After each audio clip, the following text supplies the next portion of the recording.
আমাদের বাড়িগত ভাঙচুর করতে এসে আমাদের দাদে কাটবে এবার আসার পরে বাংলাদেশে ওখান থেকে আমরা একটু যোগাযোগ করলাম। একজনের কাছে আমার কাছে 45,000 টাকা নিয়েছে জঙ্গলের পথে আমাদের আমাদের বনে ফেলা দিয়ে চলে গেছে তারা। হ্যাঁ আমাদের উপরে অত্যাচার ওই বাংলাদেশেতে আমাদের নিয়ে আসছে দালালেরা, তাদের সঙ্গে যোগাযোগ করে আসছে। আচ্ছা এই যে সারেরা তারা করিল আমাদের বনে ফেলা দিয়ে চলে গেছে তারা।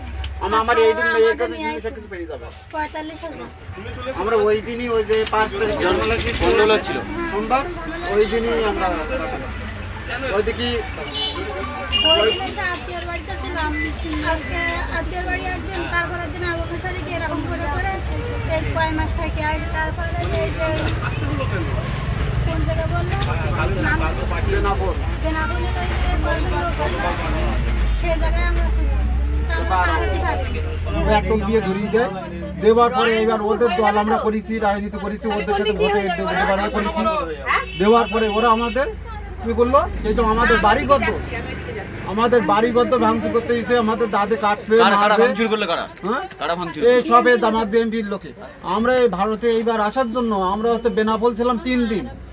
বেনাপোলে থাকার জন্য পার হওয়ার জন্য প্রচুর লোক ছিলাম আমরা যখন না হতে না পারিছি, সেই সময় আমরা ওখান থেকে যোগাযোগ করে আমরা সেখান থেকে বাড়ি ছাড়া 1 মাসের মতো কোনো সময় ওই রাত্রি বাড়ি পড়েছি। আমরা এখন বাড়ি পারি এখন সেইভাবে আমরা এখানে আসি। এইবার আসার পরে বাংলাদেশে ওখান থেকে আমরা একটু যোগাযোগ করলাম। একজনের কাছে আমার কাছে 45,000 টাকা নিয়েছে জঙ্গলের পথে আমাদের তোমার ওই পারে দালালেরা।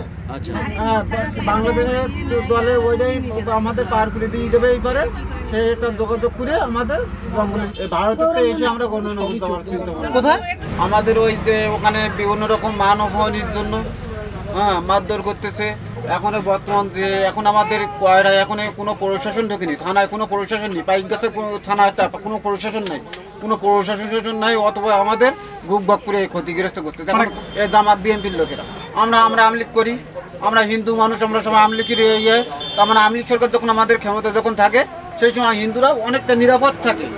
হ্যাঁ সেই কারণে আমরা যদি ভোট যদি নাও দেয় আমলিগের, তো ওরা বলে আমলিগের ভোট দিয়েছে দিয়ে সেই চাপে ফেলি আমাদের আমাদের উপরে অত্যাচার। আমরা এখানে এসে আমাদের যে বাগুয়াটি কেষ্টপুর ওখানে আমার একটা বোনির বাড়ি আছে, সেখানে আমরা থাকবো বলে সেই একটা পরিস্থিতি নিয়ে এসেছি।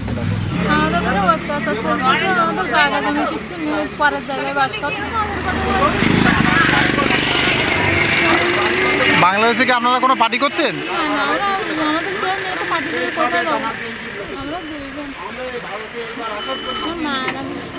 আচ্ছা মানে ওখানে